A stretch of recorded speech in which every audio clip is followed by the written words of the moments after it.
Hello friends, कैसे हो आप सब। आई होप आप सब अच्छे होंगे और आप सबकी पढ़ाई भी अच्छे चल रही होगी। तो प्रिय विद्यार्थियों, कक्षा 8 गणित विषय की सीरीज में हमने आपके अध्याय 1 से लेकर 5 तक के तहत जितनी भी प्रश्नावली आती है उन सभी को बहुत अच्छे से सॉल्व करा दिया है। उसी कड़ी में आज हम शुरू कर रहे हैं आपका चैप्टर नंबर 6, जिसका नाम है घन और घनमूल, यानी क्यूब एंड क्यूब रूट्स। पिछली जो प्रश्नावली थी वो थी हमारी वर्ग और वर्गमूल से संबंधित। ये प्रश्नावली है घन और घनमूल से संबंधित।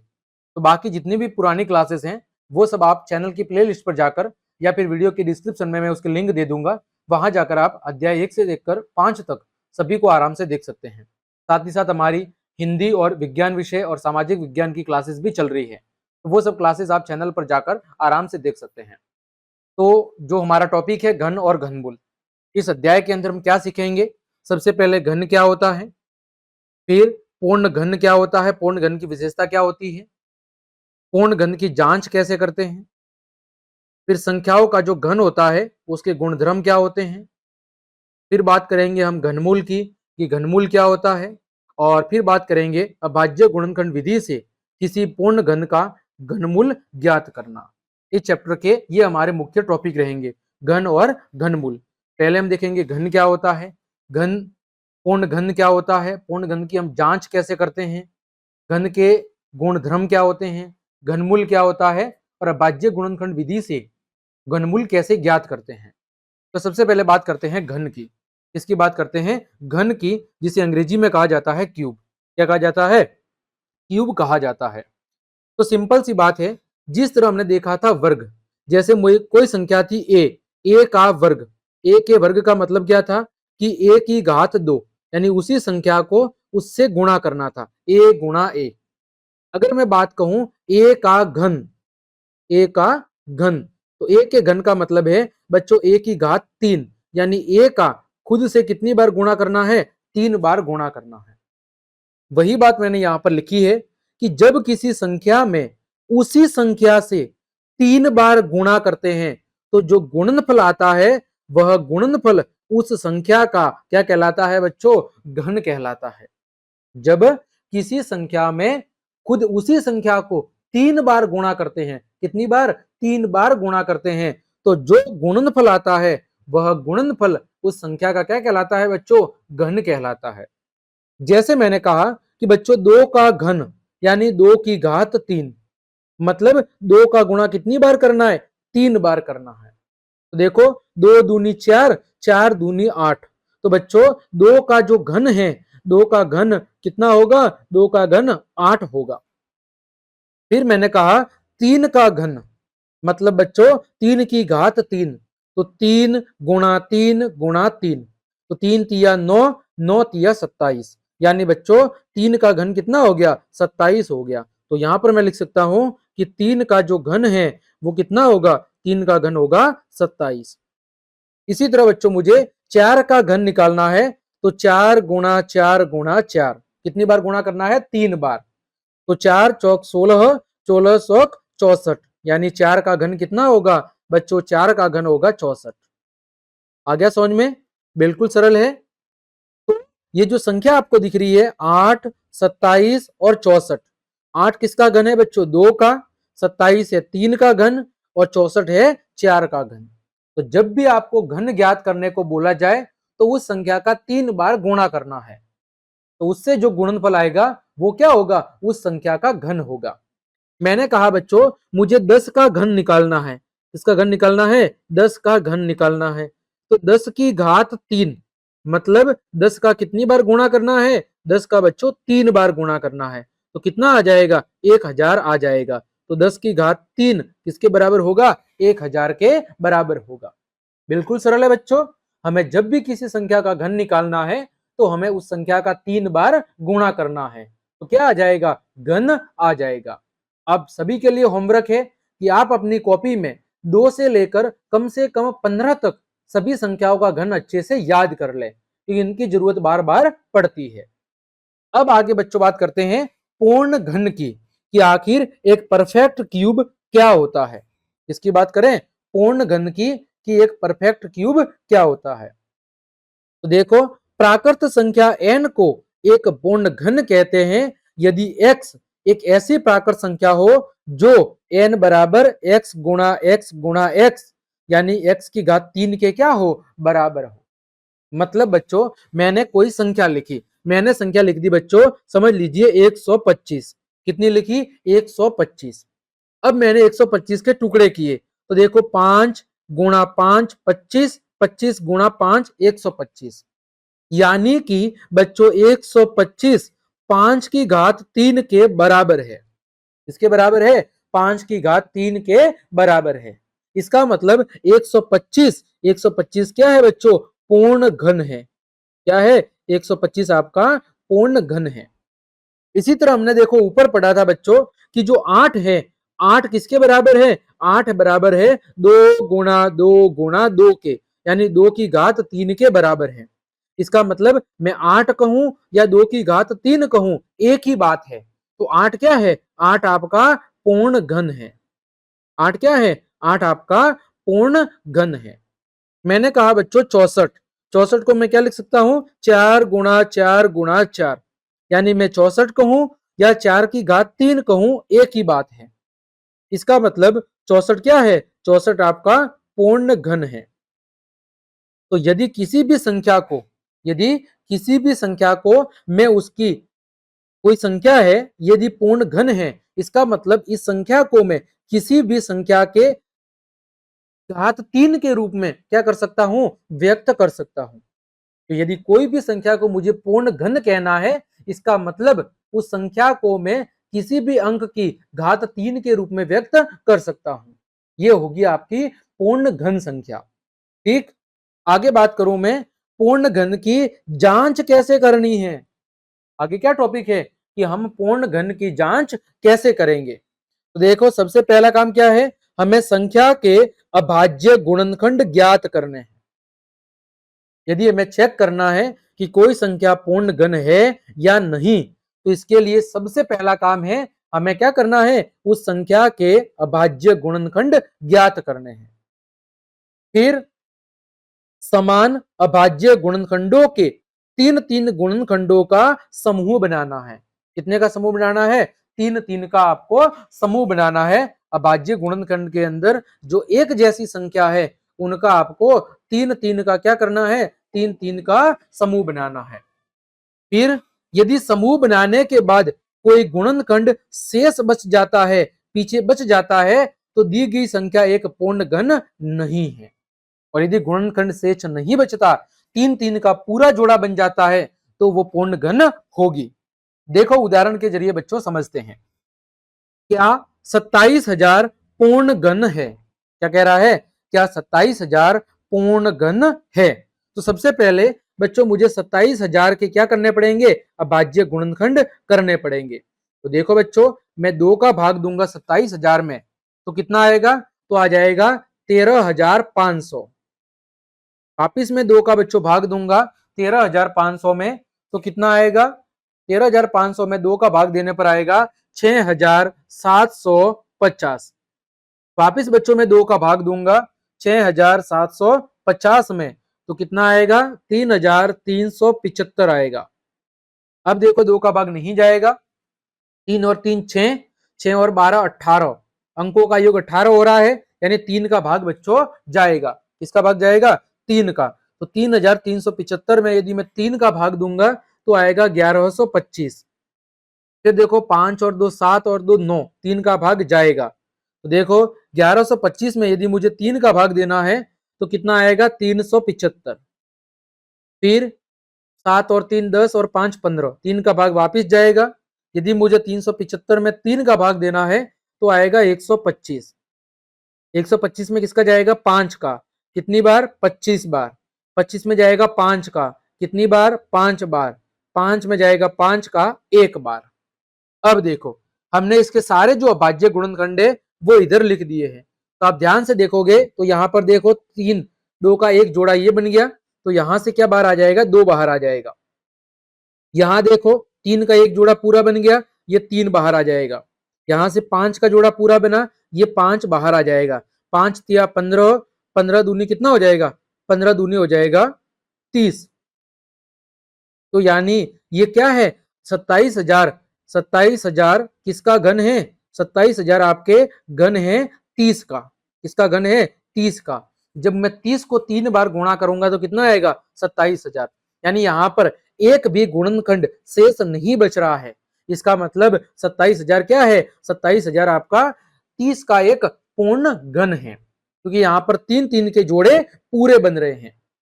इसी तरह बच्चों देखो, क्या 1024 पूर्ण घन है, क्या 1024 पूर्ण घन है, तो हम क्या करेंगे, 1024 के अभाज्य गुणनखंड करेंगे। 2 का भाग दिया 512, 2 का भाग दिया 256, 2 का भाग दिया 128, 2 का भाग दिया 64, यहां पर 2 का भाग देंगे 64, 2 का भाग दिया 32, 2 का भाग दिया 16, 16 में 2 का भाग देंगे 8, 8 में 2 का भाग देंगे 4, 4 में 2 का भाग देंगे 2, 2 में 2 का भाग देंगे बच्चों 1। यहां पर ध्यान से देखो, देखो ये 2 का जोड़ा एक पूरा बन गया, ये 2 का जोड़ा एक पूरा बन गया, ये 2 2 का एक जोड़ा पूरा बन गया, पीछे क्या बच गया, 1 2 बच गया। यानी यहां पर 3 3 के जोड़े बनाने पर पीछे कितना बच रहा है, 1 2 बच रहा है। इसका मतलब 1024 एक पूर्ण घन संख्या नहीं है, क्योंकि पूर्ण घन संख्या कब होती, पूर्ण घन संख्या उस समय होती जब इस यहां पर कोई भी गुणनखंड शेष नहीं बचता। तो आपको जांच करने के लिए क्या करना पड़ेगा, सबसे पहले अभाज्य गुणनखंड ज्ञात करने पड़ेंगे और उसके बाद आपको 3 3 समान अंकों का जोड़ा बनाना पड़ेगा। यदि जोड़ा पूरे पूरे बन रहे हैं तो वो पूर्ण घन है, और यदि जोड़े पूरे पूरे 3 3 के नहीं बन रहे हैं तो बच्चों वो पूर्ण घन नहीं है। ठीक है। इसी तरह ये देखो एक तीसरा उदाहरण और दिया हुआ है, वह छोटी से छोटी संख्या ज्ञात करो जिससे 35,721 को गुणा करने पर गुणनखंड एक पूर्ण घन बन जाए। अब देखो हमने सबसे पहले क्या किया, 35,721 के अभाज्य गुणनखंड किए हैं। तो यहां पर देखो 3 का जोड़ा पूरा बन रहा है और इस 3 का जोड़ा पूरा बन रहा है, लेकिन 7 का जोड़ा पूरा नहीं बन रहा, एक 7 कम पड़ रहा है। तो मुझे कौन सी संख्या से गुणा करना पड़ेगा, मुझे एक 7 से गुणा करना पड़ेगा ताकि ये पूर्ण घन बन जाए, क्योंकि यहां पर यदि मैं 7 से गुणा कर दूंगा तो 7 का जोड़ा भी पूरा बन जाएगा। तो ये संख्या क्या बन जाएगी, एक पूर्ण घन संख्या बन जाएगी। इसी तरह बच्चों चौथा उदाहरण है, वह छोटी से छोटी संख्या ज्ञात करो जिससे 1600 को भाग देने पर भागफल एक पूर्ण घन बन जाए। तो मैंने सबसे पहले क्या किया, 1600 के भाज्य गुणनखंड किए। अब मैंने देखा कि यहां पर बच्चों 2 5 एक्स्ट्रा है, यानी इनका जोड़ा नहीं बन रहा। अब देखो यदि 2 5 एक्स्ट्रा है और मुझे 1600 से 1600 को क्या करना है, एक पूर्ण घन बनाना है, तो मुझे 1600 में किसका भाग देना पड़ेगा, 25 का, क्योंकि यहां से मुझे इन दोनों 5 को हटाना पड़ेगा। और ये 5 कब हटेंगे, क्योंकि 2 5 है तो 2 5 से भाग भी देना पड़ेगा, और 5 गुणा 5 का मैं भाग दूंगा, इसका मतलब 5 गुणा 5 कितना होता है बच्चों, 25 होता है। जब मैं इसमें 25 का भाग दे दूंगा तो ये दोनों 5 कट जाएंगे और आपकी 1600 क्या बन जाएगी, एक पूर्ण घन संख्या बन जाएगी। ठीक है, ये हमने वर्ग के अंदर भी पढ़ा था। आगे देखो संख्याओं के घन के गुणधर्म क्या होते हैं, संख्याओं के घन के गुणधर्म। सबसे पहला बिंदु, सभी सम प्राकृत संख्याओं के घन भी सम होते हैं, यानी सम संख्या का घन भी सम संख्या ही होती है। जैसे 6 एक सम संख्या है तो 6 का घन 216, ये भी क्या है, आपकी एक सम संख्या है। फिर विषम संख्याओं के घन कैसे होते हैं, विषम होते हैं। जैसे 5 का घन 125 है तो 5 विषम है, तो 125 भी क्या है, आपकी विषम है। फिर किसी ऋणात्मक पूर्णांक का घन ऋणात्मक ही होता है, यानी यदि कोई संख्या माइनस में है तो उसका घन भी माइनस में ही होगा। जैसे संख्या -2 है तो -2 का घन -8 होगा। संख्या माइनस में है तो उसका घन भी माइनस में ही होगा। फिर किसी परिमेय संख्या का घन उसके अंश के घन को हर के घन से भाग देने पर प्राप्त होता है। यानी बच्चों यदि मुझे किसी परिमेय संख्या का घन निकालना है तो मुझे अंश का भी घन निकालना पड़ेगा और हर का भी घन निकालना पड़ेगा। देखो अंश का घन कितना होगा, 3 गुणा 3 गुणा 3 यानी कि 27, और हर का गुण कितना होगा, 7 गुणा 7 गुणा 7 तो 7 का 7 से गुणा कितना हो जाएगा, 49 हो जाएगा, और 49 का गुणा मैं 7 से करूंगा तो कितना होगा, 343 होगा। ठीक है, तो यानी हमें अंश और हर दोनों का घन अलग अलग निकालना होगा। तो ये थे आपके घन के बारे में कुछ सामान्य बेसिक जानकारी जो आपको प्रश्नावली 6.1 को हल करने से पहले जानना जरूरी था। अब बढ़ते हैं हम प्रश्नावली की तरफ, ताकि प्रश्नावली को हल करते समय आपको किसी भी प्रकार की कोई दिक्कत न आए। चलिए बढ़ते हैं प्रश्नावली 6.1 के ऊपर। देखो पहला प्रश्न, निम्नलिखित में से कौन सी संख्याएं पूर्ण घन नहीं है, यह आपको बताना है। अब देखो, अभी हमने देखा था कि पूर्ण घन चेक करने के लिए हम सबसे पहले क्या करेंगे, अभाज्य गुणनखंड करेंगे, फिर तीन तीन अंकों के जोड़े बनाएंगे। यदि जोड़े तीन तीन के पूरे बन रहे हैं तो वो पूर्ण घन है, और यदि जोड़े पूरे पूरे नहीं बन रहे हैं तो वो पूर्ण घन नहीं है। तो सबसे पहली संख्या है आपके सामने, वो है बच्चों 216। कितनी है, 216। लिखेंगे दी गई संख्या, क्या लिखेंगे, दी गई संख्या कितनी है, 216।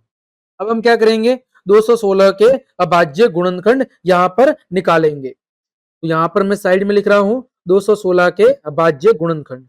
216 सबसे पहले भाग दिया 2 का, कितनी बार, 108 बार। फिर बच्चों 2 का भाग दिया कितनी बार, 54 बार। फिर 2 का भाग दिया 27 बार। फिर 3 का भाग दिया 9 बार। फिर 3 का भाग दिया 3 बार, और 3 में 3 का भाग दिया 1 बार। ठीक है, अब लिखेंगे 216 के अभाज्य गुणनखंड। 216 के अभाज्य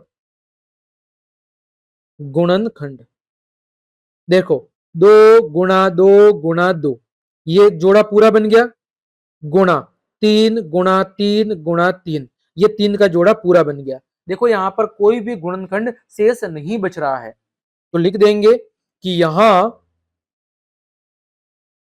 क्या लिखेंगे, यहां यहां गुणनखंड में,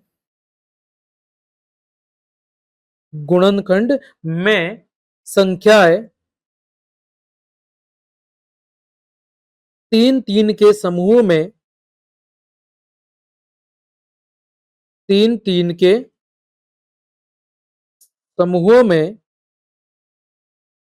आ रही है, तथा कोई भी गुणनखंड शेष नहीं है, तथा कोई भी गुणनखंड शेष नहीं है। ठीक है, अतः अतः 216 एक पूर्ण घन है। क्या है, 216 एक पूर्ण घन है। ठीक है बच्चों, बिल्कुल सरल है। हमने केवल अभाज्य गुणनखंड ज्ञात किए और फिर चेक किया कि क्या 3 3 का जोड़ा पूरा पूरा बन रहा है कि नहीं बन रहा। तो यहाँ पर 3 3 का जोड़ा पूरा बन रहा है, अतः यह आपकी एक पूर्ण घन संख्या है। दूसरी संख्या है बच्चों, वो है आपके सामने 128। लिखेंगे दी गई संख्या बराबर 128। देखो बच्चों 128 के हमें अभाज्य गुणनखंड निकालने हैं। क्या करने हैं, 128 के अभाज्य गुणनखंड। सबसे पहले भाग दिया 2 का, कितनी बार जाएगा, 64 बार। 2 का दिया 32 बार। 2 का दिया 16 बार। 2 का दिया 8 बार। 2 का दिया 4 बार। 2 का भाग दिया 2 बार। 2 में 2 का भाग दिया तो 1 बार। यहां पर लिख देंगे 128 के अभाज्य गुणनखंड, 128 के अभाज्य गुणनखंड बराबर, देखो सभी को लिख लो, 2 गुणा 2 गुणा 2, फिर 2 गुणा 2 गुणा 2 गुणा 2। यहां पर ध्यान से देखोगे, देखो बच्चों 2 का जोड़ा पूरा बन रहा है, इस 2 का जोड़ा पूरा बन रहा है, लेकिन 1 2 पीछे क्या हो रहा है, शेष बच रहा है। तो यहां पर हम लिखेंगे कि यहां गुणनखंड में, गुणनखंड में 2 शेष बच रहा है, 2 शेष बच रहा है, अतः यह संख्या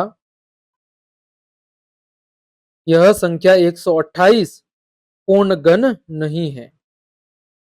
ठीक है, क्योंकि यहां पर जोड़ा पूरे पूरे नहीं बन रहे हैं, एक संख्या पीछे शेष बच रही है। आगे बढ़ते हैं। तीसरी संख्या है आपकी, वो है बच्चों 1000। कितनी है? वो है आपकी 1000। यहां पर लिख देंगे दी गई संख्या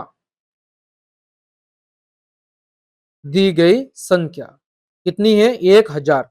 1000 के हमें क्या करने हैं? 1000 के हमें अभाज्य गुणनखंड निकालने हैं। तो 1000 के मैं इधर अभाज्य गुणनखंड निकाल देता हूं। 1000 सबसे पहले 2 का भाग दिया 500, 2 का भाग दिया 250, 2 का भाग दिया 125, 5 का भाग दिया 25, 5 का भाग दिया 5 बार और 5 का भाग दिया तो 1 बार। ठीक है, इसको मैं थोड़ा सा यहां पर साइड में कर लेता हूं, यहां पर। ठीक है, अब यहां पर हम लिख देंगे कि आपके 1000 के अभाज्य गुणनखंड, 1000 के अभाज्य गुणनखंड,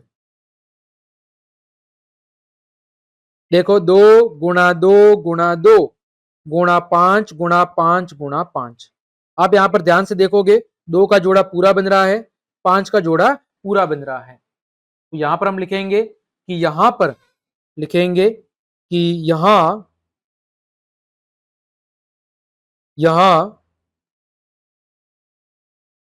गुणनखंड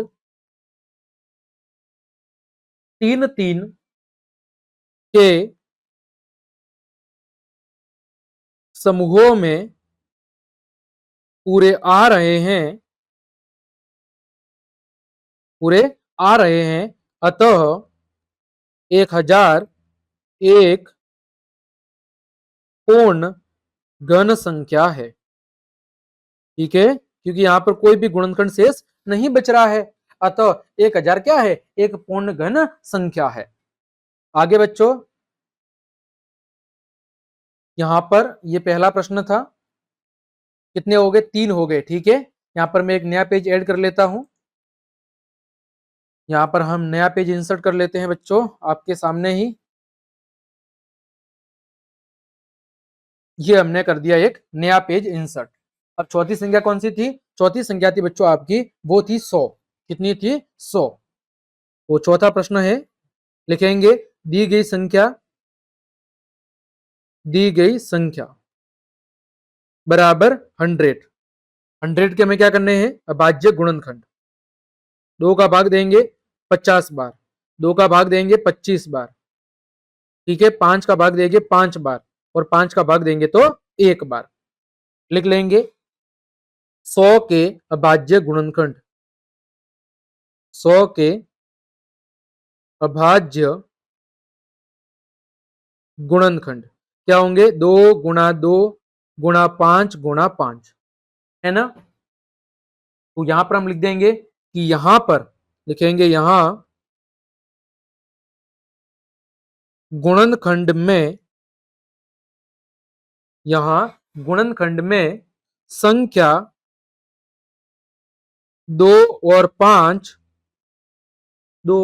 5 3 3 के समूह में नहीं है। 3 3 के समूह में नहीं है, अतः 100 एक पूर्ण घन नहीं है। अतः 100 एक पूर्ण घन नहीं है, क्योंकि यहां पर 2 और 5 के जोड़े पूरे पूरे नहीं बन रहे हैं। ठीक बच्चों, अगली संख्या है आपकी, वो है 46,656। कितनी है? 46,656। लिखेंगे आगे दी गई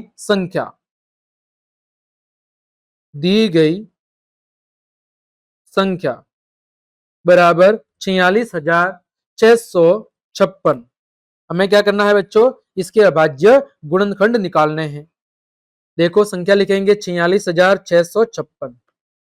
इसके क्या करने हैं, इसके हमें अभाज्य गुणनखंड निकालने हैं। तो देखें, सबसे पहले किसका भाग देंगे हम, सबसे पहले भाग दे देंगे 2 का।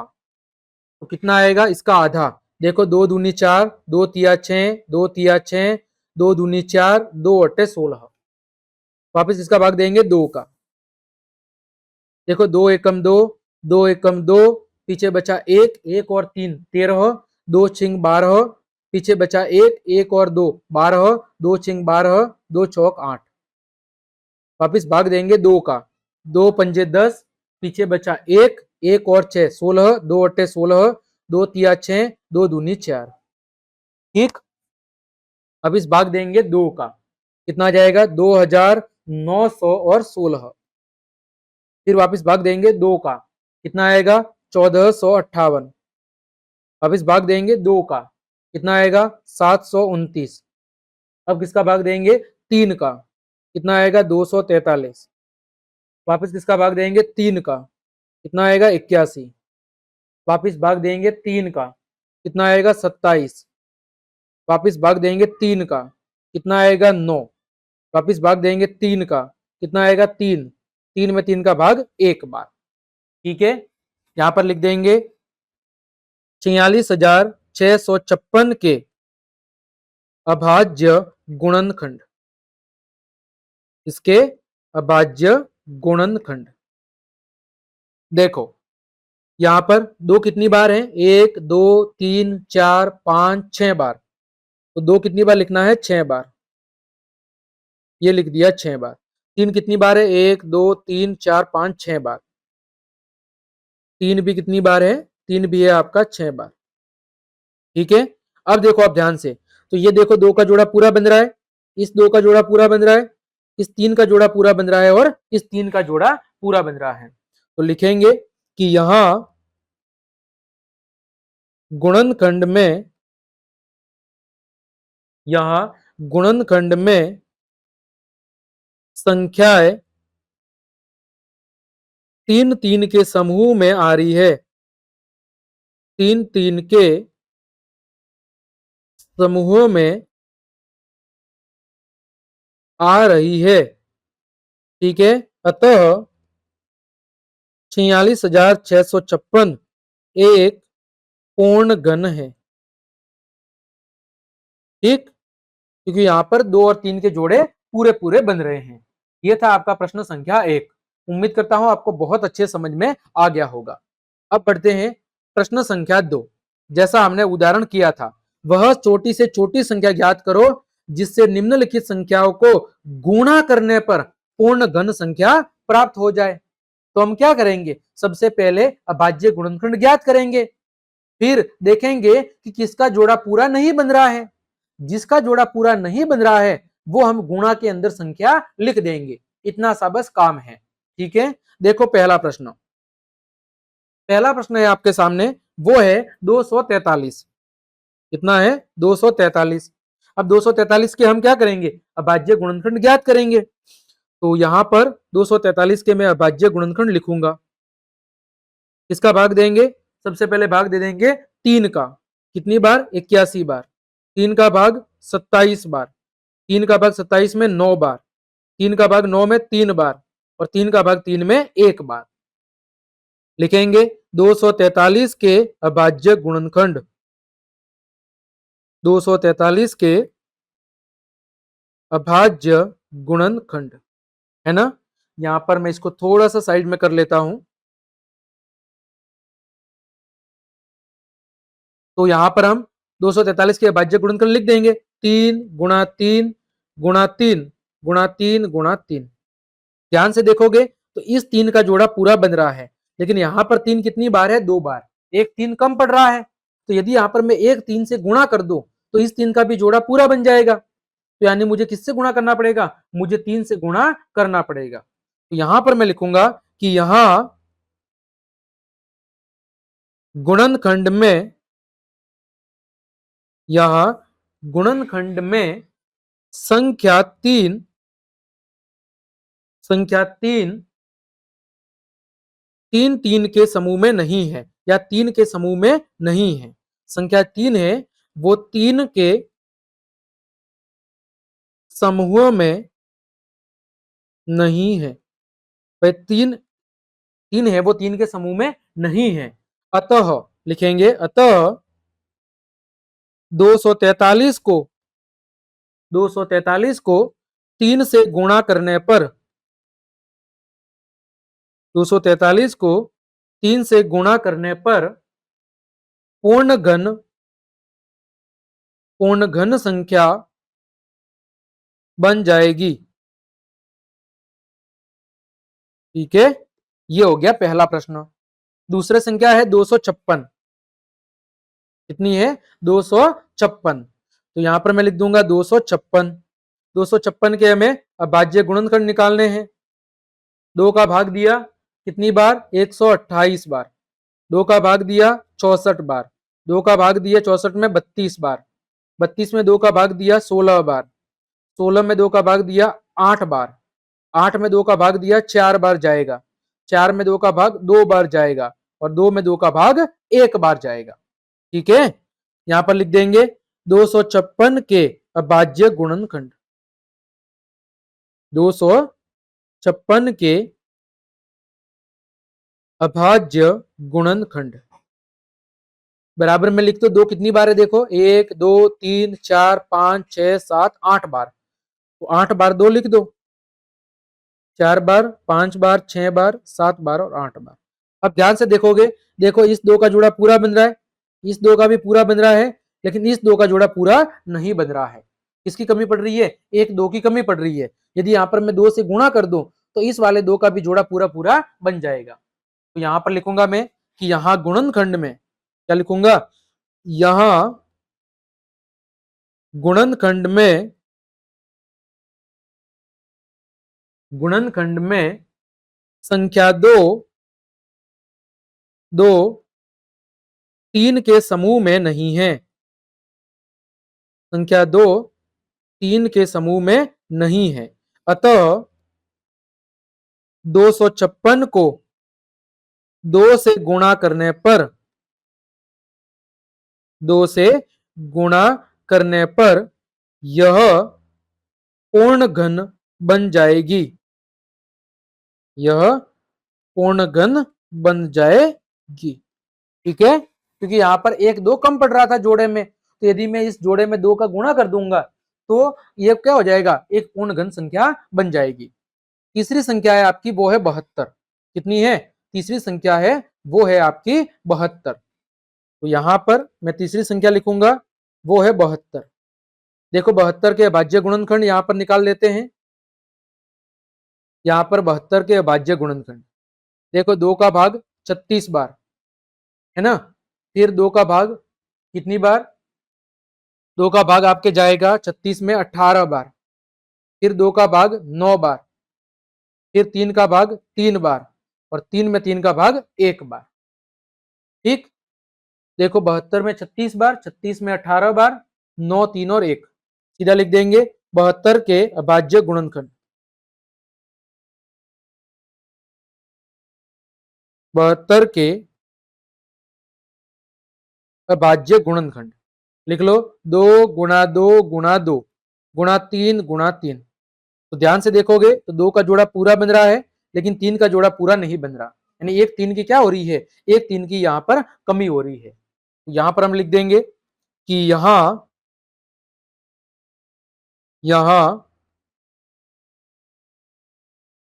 गुणनखंड में 3, संख्या 3 ऐसे लिख ले, संख्या 3 3 के समूह में नहीं है। ठीक है, 3 के समूह में नहीं है। अतः 72 को 3 से गुणा करने पर 72 को 3 से गुणा करने पर एक पूर्ण घन संख्या बन जाएगी। एक पूर्ण घन संख्या बन जाएगी। ठीक है, ये हो गया दूसरा प्रश्न, इसका एक भाग बाकी है। यहां पर मैं नया पेज ऐड कर लेता हूं।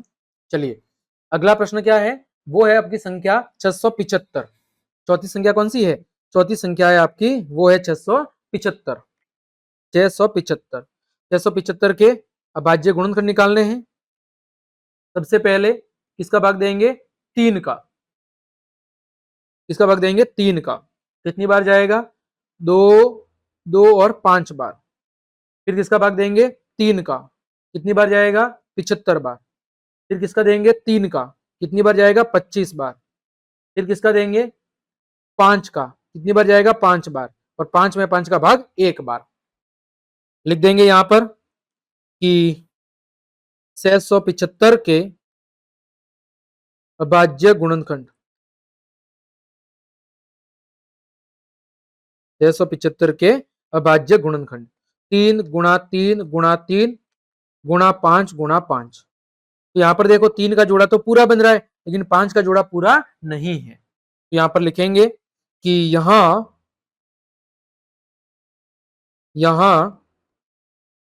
गुणनखंड में आपकी संख्या 5 3 के समूह में नहीं है। 3 के समूह में नहीं है। अतः 675 को 5 से गुणा करने पर 5 से गुणा करने पर यह एक पूर्ण घन संख्या बन जाएगी। ठीक। फिर पांचवी संख्या दे रखी है, वो दे रखी है 100। कितनी दे रखी है? 100। तो देखो हम 100 के अभाज्य गुणनखंड डायरेक्ट लिख लेंगे। 100 के अभाज्य गुणनखंड, देखो 100 में 2 का भाग देंगे कितना आएगा? 50, है ना। 50 में 2 का भाग देंगे कितना आएगा? 25। 25 में 5 का भाग देंगे कितना आएगा? 5। और 5 में 5 का भाग देंगे तो 1 आएगा। अगर आपको डायरेक्ट समझ में नहीं आता है बच्चों, तो ऐसे कर सकते हैं। 2 का भाग 50 बार, 50 में 2 का भाग 25 बार, 25 में 5 का भाग 5 बार, 5 में 5 का भाग 1 बार। तो यहाँ पर देखो, यहाँ पर न तो 2 का जोड़ा पूरा है और न ही 3 का जोड़ा पूरा है। तो लिखेंगे कि यहां गुणनखंड में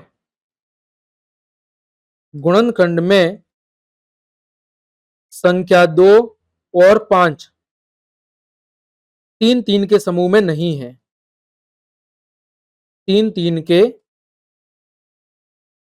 समूह में नहीं है। अतः 100 को 2 गुणा 5 यानी 10 से गुणा करने पर, क्योंकि देखो एक तो 2 कम पड़ रहा है जोड़े में और एक 5 कम पड़ रहा है, तो हमें 2 और 5 से गुणा करना पड़ेगा। और 2 गुणा 5 कितना होगा? 10। 10 से गुणा करने पर यह पूर्ण घन बन जाएगी। यह पूर्ण घन संख्या बन जाएगी। ठीक है। चलिए, यह था आपका प्रश्न संख्या 2। आगे बढ़ते हैं। आगे है आपका प्रश्न संख्या 3। देखो, अभी हमने जैसा उदाहरण में डिस्कस किया था, बेसिक में सबसे छोटी संख्या ज्ञात करो जिससे संख्याओं को भाग देने पर भागफल एक क्या बन जाए? पूर्ण घन संख्या प्राप्त हो जाए। वहां पर हम गुणा में क्या करते थे कि जोड़ा बनाने में कितनी संख्या कम पड़ रही है, भाग में क्या करेंगे कि कितनी संख्या एक्स्ट्रा बच रही है उसको हमें हटाना है। ठीक है। देखो पहली संख्या है 81। कितनी है? 81। यहां पर लिख लेता हूं, पहली संख्या है 81। तो 81 के अभाज्य गुणनखंड देखो हम लिखेंगे। तो 81 के अभाज्य गुणनखंड 3 का भाग 27 बार, 3 का भाग 9 बार, 3 का भाग 3 बार और 3 का भाग 1 बार, है ना। सीधे लिख लेंगे 81 के अभाज्य गुणनखंड, 81 के अभाज्य गुणनखंड कितने हैं? 3 गुणा 3 गुणा 3 गुणा 3। तो यहां पर आप ध्यान से देखोगे तो देखो एक 3 का जोड़ा पूरा बन रहा है और ये 3 एक्स्ट्रा है। अब इसको यदि मुझे हटाना है तो किसका भाग देना पड़ेगा? 3 का भाग देना पड़ेगा। क्योंकि 3 में 3 का भाग एक बार जाएगा, तो ये 3 क्या हो जाएगा, खत्म हो जाएगा, है ना। तो यहां पर लिख देंगे कि यहां क्या लिखेंगे, यहां गुणनखंड में संख्या 3 3 3 के समूह में नहीं है, संख्या 3 3 3 के समूहों में नहीं है। अतः अतः 81 को 3 से भाग देने पर 3 से भाग देने पर यह एक पूर्ण घन संख्या बन जाएगी। ठीक, चलिए दूसरा दूसरा है, संख्या कितनी है, 128। तो हमें 128 के क्या करने पड़ेंगे, अभाज्य गुणनखंड। तो देखो 128 के अभाज्य गुणनखंड करो। सबसे पहले 2 का भाग दिया 64, 2 का भाग दिया 64 में 32, 32 में 2 का भाग दिया 16, 16 में 2 का भाग दिया 8, 8 में 2 का भाग दिया 4, 4 में 2 का भाग दिया 2, और 2 में भाग दिया 2 का तो 1। लिख लेंगे यहां पर 128 के अभाज्य गुणनखंड, 128 के अभाज्य गुणनखंड। देखो 2 कितनी बार आ रहा है, 2 आ रहा है, कुल मिला के 7 बार। कितनी बार आ रहा है, 2 आ रहा है आपका 7 बार। तो यहां पर देखो 1 2 का जोड़ा ये पूरा बन रहा है, 1 2 का जोड़ा ये पूरा बन रहा है, लेकिन ये 2 एक्स्ट्रा बच रहा है। अब इस 2 को हटाना है तो किसका भाग देना पड़ेगा, 2 का, क्योंकि 2 का 2 में भाग एक बार जाएगा, तो ये 2 वाला अंक समाप्त हो जाएगा। तो यहां पर सीधा लिख देंगे कि यहां गुणनखंड में संख्या 2 3 के समूह में नहीं है। अतः 128 को 2 से भाग देने पर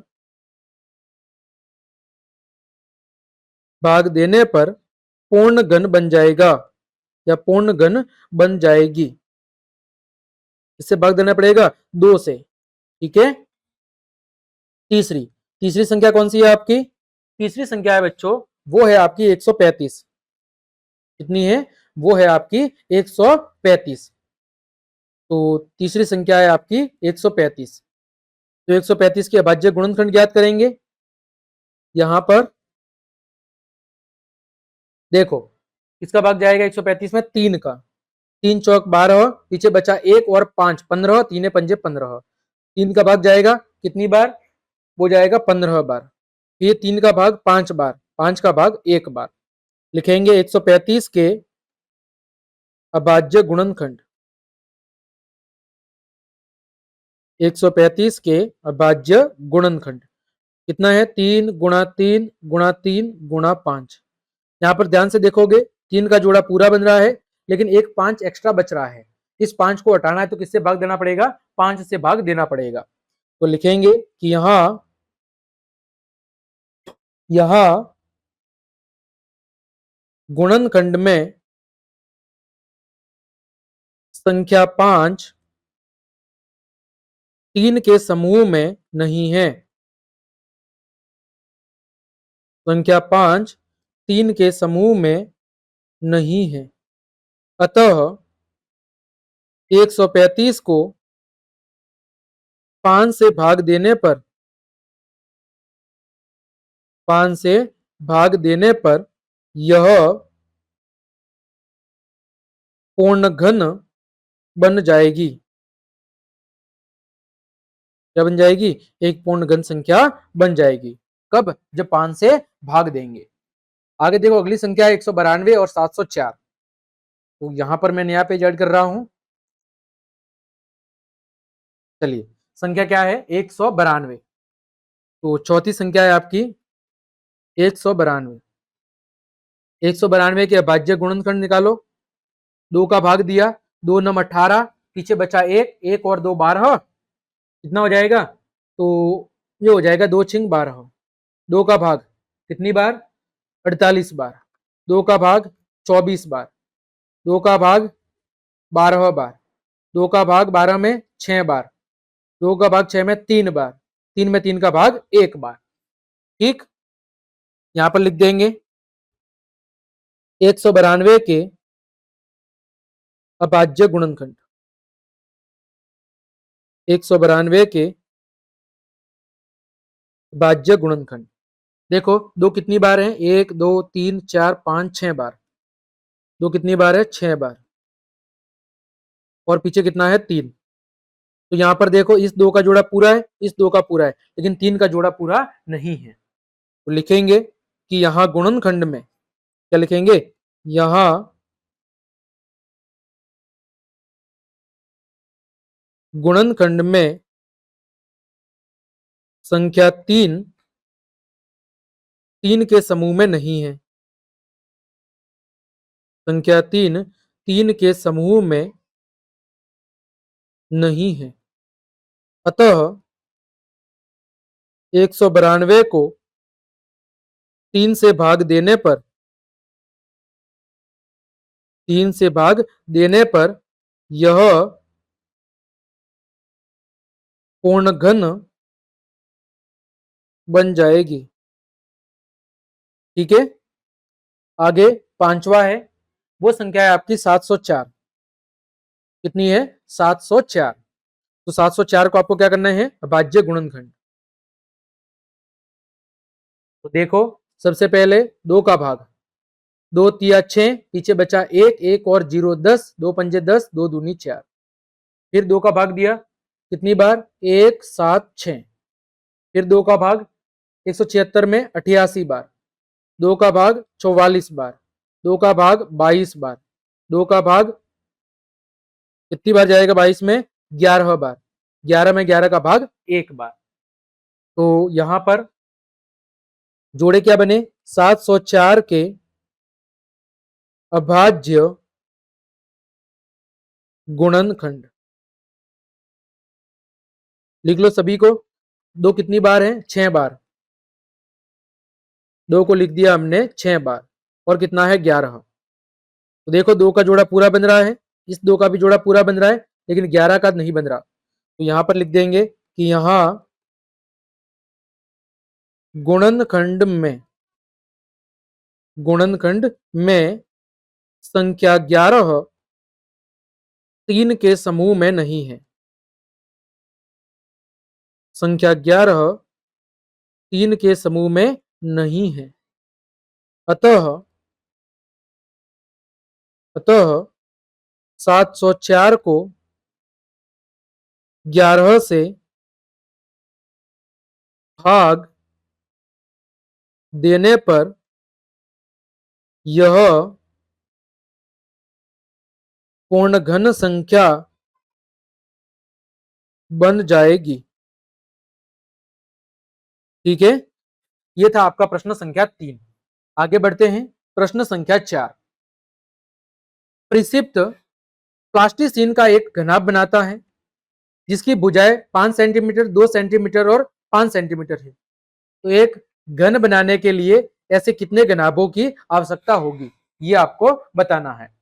देखो घनाभ का आयतन क्या होता है? लंबाई गुणा चौड़ाई गुणा ऊंचाई होता है। तो यहां पर हम लिख देंगे कि घनाभ का आयतन, घनाभ का आयतन क्या होता है? लंबाई गुणा चौड़ाई गुणा ऊंचाई। तो यहां पर देखो घनाभ का आयतन क्या होगा? 5 गुणा 2 गुणा 5। इसका मतलब क्या हुआ कि यहां गुणनखंड के अंदर 2 और 5 तीन तीन के समूह में नहीं है। तो लिखेंगे कि यहां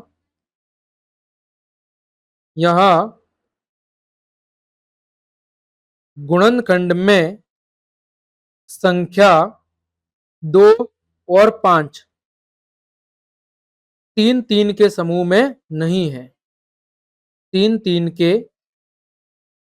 समूहों में नहीं है। ठीक है, इसीलिए